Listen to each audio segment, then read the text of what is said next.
नमस्कार दर्शकों, स्वागत है आपका टीवी 24 पर। आपके साथ मैं हूं समर्थ प्रेरणा और आप देख रहे हैं हरियाणा विधानसभा चुनाव पर हमारी खास पेशकश सियासी धाकड़ कौन।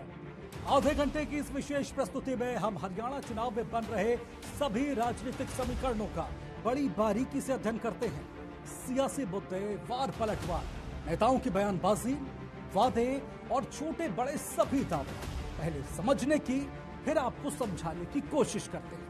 हमारी नजर दिन भर की चुनावी उठापटक पर भी रहती है, तो आज के इस प्रसारण में क्या कुछ खास रहने वाला है, पहले वो जान लेते हैं। सबसे पहले आपको सोनीपत में लगी सियासी चौपाल में ले चलेंगे, जहां विधानसभा चुनाव पर राय की जनता की राय जानेंगे। उसके बाद विवेचना में बीजेपी के उम्मीदवारों की पहली सूची का विश्लेषण करेंगे। फिर रेवाड़ी के कांग्रेस विधायक चिरंजीव राव के 5 सालों का लेखा जोखा खंगालेंगे और अंत में आपकी विधानसभा में बात यमुनानगर की। तो चलिए बिना किसी देरी के शुरू करते हैं अपनी ये खास पेशकश। लेकिन सबसे पहले दिन भर के बड़े सियासी घटनाक्रम जान लेते हैं खटाखट अंदाज में। 10 साल की सरकार के बाद भी बीजेपी को जीत का भरोसा। लाडवा से नामांकन के दौरान बोले सीएम, नायब सैनी प्रदेश में है बीजेपी की लहर। आम आदमी पार्टी ने हरियाणा विधानसभा चुनाव के लिए दूसरी लिस्ट की जारी। लिस्ट में 9 उम्मीदवारों के नाम घोषित। इससे पहले सोमवार को आपकी पहली लिस्ट आई थी, जिसमें पार्टी ने 20 उम्मीदवारों का ऐलान किया था। हरियाणा में पंजाब के सीएम भगवंत मान ने भरी हुंकार। कलायत में आम आदमी पार्टी की बदलाव जनसभा को किया संबोधित। बोले हरियाणा की जनता बीजेपी को मौका देते देते थक गई, लेकिन ये मौका मांगते मांगते नहीं थकी। हरियाणा विधानसभा चुनाव को लेकर केंद्रीय गृह मंत्री अमित शाह के आवास पर हुई बैठक। 2 घंटे चली बैठक में कई सीटों पर हुआ मंथन। अंबाला कैंट से बीजेपी प्रत्याशी अनिल विज ने लोकसभा में नेता प्रतिपक्ष राहुल गांधी पर बोला हमला। कहा बाहर जाकर देश को गालियां देना राहुल गांधी की आदत में शुमार। बाहरी देशों की भाषा बोलते हैं राहुल। रेवाड़ी से कांग्रेस प्रत्याशी चिरंजीव राव ने नामांकन के दौरान किया शक्ति प्रदर्शन। पूर्व सीएम भूपेंद्र हुड्डा, कैप्टन अजय यादव और महिला कांग्रेस अध्यक्ष अलका लांबा रही मौजूद। कुश्ती पहलवान विनेश फोगाट के राजनीति में आने पर नाखुश हैं उनके ताऊ और द्रोणाचार्य अवार्डी महावीर फोगाट। बोले विनेश को 2028 में मेडल जीतने के बाद राजनीति में आना चाहिए था। आम आदमी पार्टी ने कुरुक्षेत्र के थानेसर से कृष्ण बजाज को बनाया प्रत्याशी। 44 सालों तक बीजेपी में रह चुके हैं कृष्ण बजाज। इस बार टिकट न मिलने से नाराज होकर छोड़ी थी पार्टी।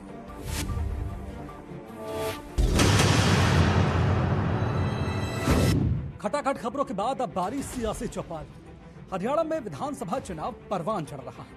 रोज पक्ष और विपक्ष के बीच जोरदार सियासी हमले हो रहे हैं। सत्ता पर काबिज होने की तमाम कोशिशों के बीच जनता के जमीनी मुद्दों का कितना ध्यान रखा जा रहा है। आज टीवी 24 की चुनावी टीम सोनीपत के राई पहुंची, जहां हमारे संवाददाता नितिन अंतिल ने जनता के बीच लगाई सियासी चौपाल। आपको दिखाते हैं उसकी कुछ खास झलकियां। हरियाणा विधानसभा चुनाव का बिगुल बुझ चुका है। पहली लिस्ट बीजेपी की आ चुकी है, उसके बाद भारी विरोध देखा जा रहा है। लेकिन अगर राय क्षेत्र की बात कर ली जाए तो यहाँ से ना तो कांग्रेस का और ना ही बीजेपी का कोई उम्मीदवार मैदान में आया है। आज चुनावी चौपाल राय विधानसभा में ही आप पीछे देख सकते हैं, बुजुर्ग बैठे हुए हैं और बहुत पंचायतें आपने देखी होंगी। क्या नाम है आपका? अब की बार किस तरफ रुझान जाएगा, किस आधार पर वोटिंग होगी और जो यहाँ से मौजूदा विधायक थे कुछ कार्य हुए हैं या नहीं हुए हैं? अब आगे देखेंगे कौन आओगा टिकट लेकर, जब ही तो सब। लेकिन जो पिछले 5 साल गए हैं राय में कार्य हुए हैं? हाँ हुए, बढ़िया हो रहे। क्या होना चाहिए था तो नहीं हुआ? विकास होना चाहिए था, विकास को है नहीं है। फिर अब किस आधार पर वोट डालोगे?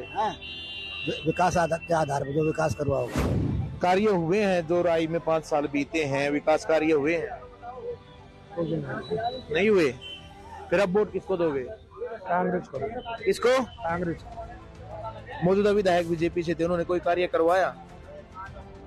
करवाओगे जो हो जाएगा, जो मिली जाएगी। फिर वोट किसको दो? कांग्रेस को ही जाएगा, उम्मीदवार कोई हो। गोपाल जी राय से हैं आप, कार्य हुए हैं? कार्य देख रहे हैं जी बात ना। क्या हुआ है? पिछड़ा काम कर रहा गाँव में, कोई ऐसी नहीं है। सब जगह सड़क बढ़िया बन रही है। अब किस आधार पर वोट डालोगे? हम बीजेपी को देंगे। अच्छा, हाँ, कोई उम्मीदवार हो। क्या नहीं हुआ? मजदूरी के हक में कोई कार्य नहीं हुआ है। नहीं हुए। पहले भी 8,000 में आदमी काम करता था, अब भी 8,000 में काम करता है। फिर अब किस आधार पे वोटिंग करोगे? अब क्या हम वोट हुड्डा को देंगे। बीजेपी से क्या नाराजगी है? बीजेपी से यही नाराजगी है, 10 साल के अंदर 8,000 का ही रेट है। महंगाई आसमान छू गई, रेट 8,000 रुपये है। महीना खत्म होने से पहले 8,000 रुपये चट हो जाते हैं। हमारा ये कहना है, जो सेवा कर रहा है, जो काम कर रहा है, सेवा कर रहा है, प्रतिनिधि लोगों के बीच में रहता है, उसको वोट दो। किसी भी पार्टी से हो, ठीक है, पर नेता हो बढ़िया, बीच में रहने वाला हो, ठीक है। फिर कौन सा नेता आप मान रहे हैं? बीजेपी से रहा है, कांग्रेस से बीच में रहा है? नहीं, बीजेपी से रहो, पर नेता होना चाहिए जो कार्य बढ़िया कर रहा है। वोट भी, टिकट भी उसको देनी चाहिए जो बढ़िया काम कर रहा है, सेवा कर रहा है, जनता के बीच रह रहा है। जैसे लड़कियों के लिए बस चला रखी है, एम्बुलेंस चला रखी है, ऐसा नेता होना चाहिए। ये नहीं किसी को उठाकर टिकट दे दिया, जीत कर भाग गया, कुछ कार्य नहीं करे। 24 घंटे माले आदमियों के बीच में रहना चाहिए, हरी बीमारी में रहना चाहिए, मजदूरों की सहायता करनी चाहिए, गरीब आदमी की सहायता करनी चाहिए। ऐसा नेता बीच में होना चाहिए। मौजूदा विधायक बीजेपी से थे, यहाँ से क्या कार्य करवाए कोई उन्होंने? नहीं, कोई सुख दुख में कहीं पर भी नहीं मिला और 5 साल में मेरे ख्याल से लापता ही है। फिर अब नेता आपके द्वारा आएंगे, पहले 5 साल उनके होते हैं, लेकिन अब एक दिन आपका है, क्या पूछोगे? यही पूछेंगे 5 साल कहाँ था भाई और क्या विकास करवाया आपने हमारे हल्के में। तो कहीं ना कहीं राय की जनता की बात कर ली जाए, एक झगड़ा भी हो गया आपस में, वो तो होता है, ये चुनाव का माहौल जो है, लेकिन कहना वही है कि विकास जो करवाएगा वोट उसी को दी जाएगी। सोनीपत से नितिन अंतिल, TV 24। तो सोनीपत की जनता विधानसभा चुनाव पर क्या राय रख रही है, ये आपने जाना। आगे बढ़ेंगे, विवेचना की बात करेंगे। बड़ी जद्दोजहद, मंथन और कई दौर की बैठकों के बाद अब बीजेपी और कांग्रेस ने हरियाणा विधानसभा चुनाव की प्रत्याशियों की सूची जारी करना शुरू कर दिया है। विवेचना में हम आज बीजेपी की पहली सूची की चर्चा करेंगे। उम्मीदवारों की पहली लिस्ट में बीजेपी ने जो कास्ट कॉम्बिनेशन बनाने की कोशिश की है, उसे समझने का प्रयास करेंगे। विवेचना की शुरुआत कुछ सवालों से। 67 उम्मीदवारों की पहली सूची से बीजेपी ने क्या संकेत दिया? ओबीसी और दलितों के बराबर जाटों को टिकट देने के मायने क्या हैं? क्या जाट पॉलिटिक्स पर बीजेपी कर रही है फोकस? और टिकट कटने वाले नेताओं की नाराजगी कैसे दूर करेगी बीजेपी? हरियाणा विधानसभा चुनाव की नामांकन प्रक्रिया से ठीक एक दिन पहले बीजेपी ने उम्मीदवारों की पहली सूची जारी कर दी। बीजेपी की इस लिस्ट में कुल 90 में से 67 विधानसभा सीटों के लिए उम्मीदवारों के नाम घोषित किए गए हैं। आइए इस लिस्ट के जरिए बीजेपी की रणनीति को समझने की कोशिश करते हैं। पार्टी ने अपने उम्मीदवारों के बीच जातीय संतुलन साधने की कोशिश की है। एक तरफ पिछड़ों पर फोकस किया है, तो दूसरी तरफ जाट और दलित कॉम्बिनेशन को भी साधने का प्रयास किया गया है। हरियाणा में बीजेपी गैर जाट रणनीति पर फोकस करती आई है। लोकसभा चुनाव में जाट मतदाताओं का कांग्रेस के पक्ष में वोट करना और बीजेपी से उनकी नाराजगी के बीच ऐसा माना जा रहा था कि पार्टी टिकटों के बंटवारे में गैर जाट पॉलिटिक्स वाला कार्ड चलेगी। लेकिन बीजेपी की पहली सूची आने के बाद यह साफ हो गया है कि पार्टी ने ऐसा कुछ भी नहीं किया है। पहली लिस्ट के 67 नामों में से सबसे ज्यादा 14 उम्मीदवार ओबीसी समुदाय से हैं। इसके अलावा 13 जाट और 13 दलित उम्मीदवारों को भी मैदान में उतारा गया है। बीजेपी ने जाट और दलित दोनों ही समाज को ओबीसी समुदाय के बराबर ही टिकट दिया है। ये रणनीति कांग्रेस की जाट पॉलिटिक्स का काउंटर है। दरअसल पूर्व सीएम और कांग्रेस नेता भूपेंद्र सिंह हुड्डा के परिवार के प्रभाव की वजह से कांग्रेस की इमेज हरियाणा में जाट पार्टी वाली रही है। हालांकि हाल ही में हुए लोकसभा चुनाव में कांग्रेस ने ये इमेज तोड़ने की कोशिश की है। ओबीसी, जाट, दलित वोट बैंक को साधने की कवायद के अलावा बीजेपी ने अपना साइलेंट वोटर माने जाने वाले महिला वोट बैंक का ध्यान भी रखा। 67 उम्मीदवारों की लिस्ट में 8 महिलाओं को टिकट दिया। कालका से शक्ति रानी शर्मा, मुलाना सुरक्षित से संतोष सरवान, कलायत से कमलेश ढांडा, रतिया सुरक्षित से सुनीता दुग्गल, कालानौर सुरक्षित से रेणु रावला, गढ़ी सांपला किलोई से बज्जू हुड्डा को टिकट मिला है। तो वहीं तोशाम से श्रुति चौधरी और अटेली से बीजेपी ने आरती सिंह राव को उम्मीदवार बनाया। विपक्ष में हुड्डा और देवीलाल के परिवार की चुनौती से पार पाने के लिए बीजेपी ने हरियाणा के बाकी 2 लाल यानी भजन लाल और बंसी लाल के परिवारों को तरजीह दी। बंसीलाल की बहू किरण चौधरी को राज्यसभा भेजने के बाद बीजेपी ने किरण चौधरी की बेटी श्रुति चौधरी को तोशाम सीट से टिकट दिया है। वहीं भजन लाल के बेटे कुलदीप बिश्नोई भी बीजेपी में है और पार्टी ने उनके बेटे भव्य बिश्नोई को आदमपुर सीट से अपना प्रत्याशी बनाया है। एंटी इनकम्बेंसी से निपटने के लिए पार्टी ने सैनी सरकार के मंत्रियों समेत 9 विधायकों के टिकट काट दिए हैं। पार्टी ने कई विधायकों की सीट बदली तो कई नए चेहरों पर भी दाव लगाया है। बीजेपी की पहली लिस्ट में 27 नए चेहरे हैं। युवाओं को भी टिकट बंटवारे में तरजीह दी गई है। इसके अलावा दूसरे दलों से आए नेताओं और नेताओं के जिताऊ बेटे बेटियों को टिकट देने में भी संकोच नहीं किया गया। मैं सुभाष अग्रवाल आपके माध्यम से ये कहना चाहता हूँ कि बीजेपी को जो टिकट दी है वो सही नहीं है, सही आदमी को नहीं दी गई है। और ये या तो जातीय समीकरण है, क्या है ये टिकट लक्ष्मण यादव को तो कोसली जनता ने लगा दिया, तो रेवाड़ी जनता सवाल ही नहीं बीजेपी यहाँ से निकलेगी। बीजेपी और कांग्रेस का यहाँ रेवाड़ी कोसली बाव से जनार्दन खत्म हो गया है। बीजेपी का कांग्रेस का कोई नाम नहीं है। पार्टी एक आम आदमी पार्टी आएगी और ये बीजेपी और कांग्रेस को पार्टी को नकार रहा है। जनता दुखी है बीजेपी से तरफ से और कांग्रेस की तरफ से जनता। ये टिकट सारी गलत मिली है। टिकट बीजेपी को सारी बगावत हो रही है, सारी बगावत हो रही है। टिकट जिसको दी है सही आदमी को नहीं दी गई है। ये पता नहीं किसके दबाव में आके टिकट दी है। इधर हमारे रेवाड़ी विधानसभा से है, सतीश खोड़ा जी हैं, सतीश यादव जी हैं, डॉक्टर अरविंद है, सतीश खोड़ा है, कापड़ीवास है, सब के सब नाराज हो रहे हैं और कोई भी बीजेपी का साथ नहीं दे रहे हैं। ये सारी पार्टी बीजेपी का लक्ष्मण सिंह यादव जमानत जब्त होगी। यहाँ 1% चांस नहीं है ऐसे रेवाड़ी से निकलेगा। ये जाति के हिसाब से या अपनी मर्जी से ये कोई ना कोई दबाव से आके ऊपर से किसी का प्रेशर है, ये सही आदमी को टिकट नहीं दी है। बीजेपी की 90 में से मुश्किल 10 या 15 सीट में बीजेपी समेट जाएगी। बीजेपी एकदम खत्म हो जाएगी। हरियाणा में बीजेपी का कोई नाम नहीं है। अब कांग्रेस में आम आदमी पार्टी में टक्करेगी, बीजेपी कोई टक्कर में है ही नहीं। और ये जो अभी जो टिकट बांटी है, ये टिकट बांटने के अंदर तमाम हथकंडे अपनाते हैं। खासतौर पर जात का हथकंडा अपनाते हैं, एरिया का हथकंडा अपनाते हैं। ये तमाम इस किस्म का हथकंडे अपनाते हैं और ये हर कोशिश करते हैं कि हम जीत जाएं, क्योंकि इनके पास अपना जनजीवन का कोई मुद्दा है ही नहीं। ये कांग्रेस हो चाहे बीजेपी हो, इनके पास कोई मुद्दा नहीं है। जब चुनाव आता है, जब लोगों को जात के आधार पर और तमाम इलाके के आधार पर ये बांटते हैं और चुनाव लड़ने की तैयारी करते हैं और फिर ये मलाई खाने के लिए वहाँ जाने की कोशिश करते हैं।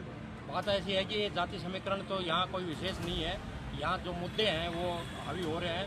खासतौर पर सरकार की जो गलत नीतियाँ हैं उसके खिलाफ लोग खड़े हैं, आज भी आवाज़ उठा रहे हैं। जिस तरह से हमने तो पहली बार देखा है कि नेता लोग हैं, कोई दिल्ली में, कोई कहीं डेरा डाल के पड़े हैं, 10-10 दिन हो गए अपनी वोट लेने के, टिकट लेने के लिए। और पूरी तरह अरे आप इतने ही अच्छे हो, अगर आप इतने ही बड़े नेता हो, अगर आप जनता का इतना ही भला चाहते हो तो जनता के बीच जाके वोट टिकट मांगो ना। आप क्यों पार्टियों के मुख्यालयों पे, घरों पे डेरे डाले हुए भुक्के पिसाई पड़े हुआ।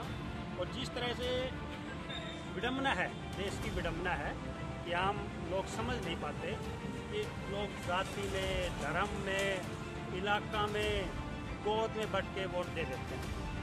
पीछे एमपी का चुनाव हुआ, हमारे राव साहब वोट मांग रहे हैं चौधरी धर्मवीर की, राव दान सिंह को हराने के लिए। यहाँ जगदीश यादव या यादवेंद्र जी वोट मांग रहे हैं दीपेंद्र सिंह हुड्डा की, अरविंद शर्मा को हराने के लिए। तो ये जो जात पात है ये कुछ भी नहीं है।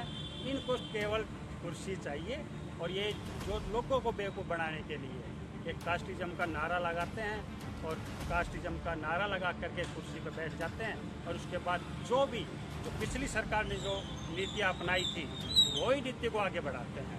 केवल ठेकेदार बदलते हैं, कुर्सियों पे नेता बदलते हैं, लेकिन नीतियाँ नहीं बदलती। तो ये कास्ट फैक्टर कांग्रेस हो या बीजेपी हो, कास्ट फैक्टर केवल अपनी सीट निकालने के लिए ये लोग करते हैं और कुछ नहीं है। और ये कोशिश करते हैं जैसे तैसे साम दाम दंड भेद, कहीं कास्टिज्म का नारा लगेगा तो कास्टिज्म की बात करेंगे। अब हरियाणा में कास्टिज्म का एजेंडा उसको उठाएंगे, एमपी का चुनाव होगा तो धर्म उन्माद उठाएंगे। और जब बात आएगी कहीं और लेवल के ऊपर तो अपना गोत्र उठाएंगे, अपना इलाका उठाएंगे, कुछ नहीं। इन्होंने केवल लोगों को मूर्ख बनाना है और अपनी राजनीति को चमकाना है और अपनी कुर्सी के लिए कुछ भी मुद्दा उठा सकते हैं, बना सकते हैं। बीजेपी ने इस बार अपने सर्वे करवाकर और सर्वे में उन्हें दिखाई दिया कि ये प्रत्याशी है जो कमल के फूल को खिला सकता है, तो उन्होंने इसी तरीके से सर्वे में नाम निकाला है। उसके बाद उन्होंने टिकट का वितरण किया है सभी विधानसभा में। नहीं, ऐसा नहीं है, सब चीज़ों का ध्यान रखा गया है और सबसे मेन तो उन्होंने सर्वे किया है कि कौन कैंडिडेट मजबूत है, उस हिसाब से टिकटों का वितरण किया है। नॉन जाट पॉलिटिक्स करने वाली बीजेपी ने इस बार जाट समुदाय पर भी बराबर का दाम लगाया है। अब देखना होगा कि बीजेपी अपनी इस रणनीति में कितना सफल होती है। अब बात आपके अपने क्षेत्र के विधायक के पिछले 5 सालों के प्रदर्शन की, यानी कि ये जानने की कि विधायक जी कैसे रहे। इस सेगमेंट में आज चर्चा हरियाणा की रेवाड़ी विधानसभा सीट की। फिलहाल ये सीट कांग्रेस के खाते में है। यहां से कांग्रेस नेता चिरंजीव राव विधायक हैं। 3 जून 1986 को जन्मे चिरंजीव राव हरियाणा सरकार में पूर्व मंत्री और कांग्रेस नेता अजय यादव के बेटे हैं। वो बिहार के पूर्व सीएम लालू यादव के दामाद भी हैं। चिरंजीव का विवाह लालू प्रसाद की बेटी अनुष्का यादव से हुआ है। चिरंजीव ने पंजाब यूनिवर्सिटी से अपनी पढ़ाई पूरी की है और हरियाणा में कांग्रेस के युवा चेहरे के रूप में अपनी पहचान बना रहे हैं। रेवाड़ी की जनता बतौर विधायक उनके कामकाज से कितना संतुष्ट है, आइए जानते हैं। बिजली, पानी, रोड, सीवर, ये 4 चीज चाहिए हर आम आदमी को। बाकी तो अपना व्यापार जो कर रहे हैं वो तो है ही, लेकिन हमारे इस बाजार में, इस शहर के अंदर व्यापारी बहुत परेशान है। हर जगह रोड टूटा हुआ है, पानी भरा हुआ है, कोई समस्या का समाधान नहीं है। बिजली व्यापारी का तो सबके साथ हाथ जोड़ के चलने वाले का काम है जी। हम तो टैक्स भरते हैं, प्रॉपर GST भरते हैं, फिर भी हमारे को कोई 1% की भी सहूलियत नहीं। हमें तो ये चाहते हैं भाई साहब हमारे बाज़ार में बिल्कुल साफ़ सुथरा रहे और नीट एंड क्लीन रहे। कोई भी प्रॉब्लम हो 1 मिनट में हल हो जाए। यहाँ पे कोई ऐसा अभी तक रेवाड़ी में समस्याओं का तो मानो अंबार खड़ा है। सड़कें भी ठीक नहीं हैं, शिक्षा व्यवस्था में बहुत बड़ी बड़ी खामियां हैं और यदि हम कहें कि चिकित्सा का क्षेत्र तो सरकारी अस्पताल भी केवल एक दिखावा मात्र बने रह गए हैं। आम व्यक्ति, गरीब व्यक्ति को उम्मीद होती है कि सरकारी अस्पताल में जाकर जहाँ करोड़ों रुपए उनकी सुविधाओं के नाम पर गवर्नमेंट देती है, वो मान लो एक दिखावटी सफ़ेद हाथी जिन्हें कहते हैं वो बनकर रह गए हैं। वो सुविधाएं आम व्यक्ति को नहीं मिल पा रही। वर्तमान में हमारे विधायक चिरंजीव राव हैं, कांग्रेस पार्टी से हैं, तो उनके सामने तो सीधी बात यही आती है कि वो सत्ता में नहीं है, इसलिए वो कुछ कर नहीं पाए। तो जो पार्टी सत्ता में होती है उसी से ही उम्मीद की जाती है कि वो सुधारों में अपना अधिक से अधिक काम करने पर अपने जनता के सामने खड़ी उतरने का प्रयास। हमारा वोट ऐसे व्यक्ति को जाए जो हमारे रेवाड़ी के साथ साथ हमारे देश की सुरक्षा का भी पूरा ध्यान रखें, क्योंकि देश के चारों ओर भी चाइना, अमेरिका जैसे जो दुश्मन या वैसे वो देश हैं जो भारत को आगे। रेवाड़ी की घनी समस्याएं हैं, कई समस्याएं हैं जिनका आज तक समाधान ही ना हो। सड़कें सारी टूटी हुई पड़ी है, सीवर सारे जाम हैं, पानी एक दिन छोड़ के एक दिन आ रहा है। कम से कम ऐसा पीने को पानी तो जो कि मतलब एक फ्री में आती है व्यवस्था तो भाव जी, ये तो फ्री में आती है, इसमें भी पानी एक दिन छोड़ के एक दिन आवे। अब जाइए पानी नहरों में ज़्यादा आ गया, इस वजह से रोज नल आ रही है। नहीं तो पानी एक दिन छोड़ के कभी 15-20 मिनट कभी ये, जब तक पब्लिक तो यही चाहेगी उसी को वोट देगी जो समस्या का समाधान करे। कोई वादा तो सारा कर जावे जी, मैं ये कर दूँ, इंतजाम नहीं है। हम छोटे छोटे 10-15 साल का जब ये सीवर बना था कितना 6 इंची 4 इंची इतना, यानी अब क्या सीवर की जरूरत है कम से कम 12-18। तो आधा घंटा बारिश आएगी तो 3 घंटा से पहले पानी ना निकले। बताओ हमारे पास पूछण भी ना आवे, अगर सुबह ही बारिश आ गई तो हमारी बोनी बट्टो भी ना आवे। बताओ ऐसे सरकार में हम तो वोट ही ना देनी चाहिए किसी को, हम तो यही क्या हुआ ये करनी है ऐसी वोट दे। पार्किंग की तो कोई व्यवस्था ही नहीं, हर बार 4 दिन भाई कहते में जी हाँ जी ये व्यवस्था हो जाएगी, पार्किंग हो जाएगी, फलाना हो जाएगा। जिनका ये ज़मीन ले ली है हमने, वाटर टैंक के लिए बड़ी ज़मीन ले ली है ना, तो ऐसे इस बात की संतुष्टि है कि पिछले 5 साल में जब मैं विधायक रहा, मैंने हर मुद्दे को अपनी विधानसभा का उठाया, चाहे आपका बस स्टैंड का हो, चाहे एम्स बनाने के लिए हमने आवाज़ उठाना हो, चाहे धावड़ा का बस स्टैंड हो। रेवाड़ी से जो गंदा पानी आता है धावड़ा के अंदर, मसानी बराज के अंदर आप देखते हैं जो उन्होंने केमिकल पानी छोड़ रहे हैं, तो हमने हर मुद्दे को उठाया और मेरी ये कोशिश रही कि जितने भी मेरे गांव हैं उनमें और शहर में हम विकास कार्य कराएं। तो मुझे इस बात की संतुष्टि है कि विपक्ष में होने के बावजूद भी वो घोषणाएं की थी, वो तो आपको पता है कि सरकार में आने के बाद ही आप अपना मैनिफेस्टो है उसको पूरा कर सकते हैं। फिर भी हमारी किसी गाँव में हमने चौपाल बनवाई, कहीं हमने फिरनी का ठीक करवाई, कहीं हम लोगों ने अम्बेडकर भवन बनाए, कहीं पार्क बनवाए, कहीं जिम बनवाए, पाइपलाइन, जो भी लोगों के मुद्दे थे उनको हमने सदन के बाहर भी अंदर भी उठाया। तो मुझे लगता है हमने हमारी तरफ से पूरी ताकत लगाई कि लोगों के हर मुद्दे को उठाएं। देखिए, ये तो रेवाड़ी का हर आपको व्यक्ति बता देगा कि किसी के मरने जीने में, सुख में, दुख में मैंने हमेशा अपनी भागीदारी निभाई है। मेरे पिता भी हमेशा ये कोशिश करते थे कि हर जगह पहुँचें और मुझे लगता है यही कारण रहा कि मेरे पिता यहाँ से 6 बार विधायक रहे लगातार। मुझे यहाँ की जनता ने पहली बार में चुनकर भेजा क्योंकि हम लोगों के बीच में रहते हैं, लोगों की समस्याओं को उठाते हैं। ये जैसा मैंने आपको बताया धारणा का कहा ना, उन्होंने तो अपनी नीति से करती कि मेरे विपक्ष में था, मैं काम कर ही नहीं पाया। तो मैं अपने नाता में खुद स्वीकार कर दिया, बेटा है हमारा, मैं उनके बारे में नहीं करता। अगर कोई खुद अपनी इस बात को स्वीकार कर ले तो इसमें ज़्यादा कुछ टिप्पणी करने की मुझे नहीं लगता कि जरूरत है। बच्चा है और बड़े घर का है और वहाँ जो कुदरती विरासत में इतना कुछ मिला है कि उसको संभालने में उस समय चाहिए। जो गुड़गांव में आलिशान जो फ्लैट है जिनकी कीमत इतनी है कि मेरी तो जबान लड़खड़ा जाएगी उसकी कीमत बताते वक्त, तो वो ऐसा आराम जो ज़िंदगी है वो जीने के लिए जो साधन मुहैया करा दी परिवार में, तो उसमें रहे कि यहाँ जनता की सुने। यहाँ तो प्रवासी के तौर पे अभी आता है पूरा परिवार ही, कि अभी वोट है तो इनके लिए देखिए समझो त्यौहार की तरह है कि यहाँ आएंगे और त्यौहार मना के अपने आपके दुख तकलीफ से कोई लेना देना नहीं, जैसे कोई बड़ा सेठ आता है त्यौहार फुलझड़ी चलाए। रेवाड़ी से इंद्रजीत राव को कांग्रेस ने लगातार दूसरी बार टिकट दिया है। इससे पहले उनके पिता अजय यादव इसी सीट से 6 बार विधायक रह चुके हैं। मतलब ये कि ये सीट लंबे समय से एक ही परिवार के पास है। लेकिन इस बार क्या है? बुलेटिन के अंत में बात आपके विधानसभा की। इस सेगमेंट में हम रोज हरियाणा के कुछ विधानसभा क्षेत्रों की चर्चा करते हैं। इस सेगमेंट में आज बात यमुनानगर की। जिले की सधौरा, जगाधरी, रादौर और यमुनानगर विधानसभा सीटों की जानकारी दे रही हैं हमारी सहयोगी शिखा श्रीवास्तव। शुक्रिया समर्थ। नमस्कार दर्शकों, सियासी धाकड़ कौन के सेगमेंट में आपका स्वागत है। मैं आपके साथ शिखा श्रीवास्तव। बुलेटिन के इस सेगमेंट में हम बात करेंगे आपकी विधानसभा की, जिसमें आज चर्चा यमुनानगर सीट की करेंगे। सबसे पहले बात यमुनानगर सीट की। यहां 2019 में हुए चुनाव में बीजेपी और आईएनएलडी के बीच कांटे की टक्कर देखने को मिली थी। 2019 में बीजेपी के घनश्याम दास अरोड़ा ने यहां से जीत हासिल की थी। उन्हें कुल 64,848 वोट मिले थे। वहीं आईएनएलडी के दिलबाग सिंह दूसरे स्थान पर रहे थे। उन्हें 63,393 वोट मिले थे। यमुनानगर में मतदाताओं की संख्या 2,23,998 थी। यमुनानगर में पड़ने वाली अगली विधानसभा सीट रादौर है। साल 2014 के विधानसभा चुनाव में बीजेपी के श्याम सिंह ने कांग्रेस के राजकुमार बुक्का को यहां से हराया था। वहीं 2019 में यहां से कांग्रेस के बिशन लाल ने 2,541 वोटों से जीत दर्ज की थी। बीजेपी के कर्णदेव कंबोज दूसरे स्थान पर रहे थे। 2019 के चुनाव में बिशन लाल को 54,087 वोट मिले थे, जबकि कर्णदेव कंबोज को 51,546 वोट मिले थे।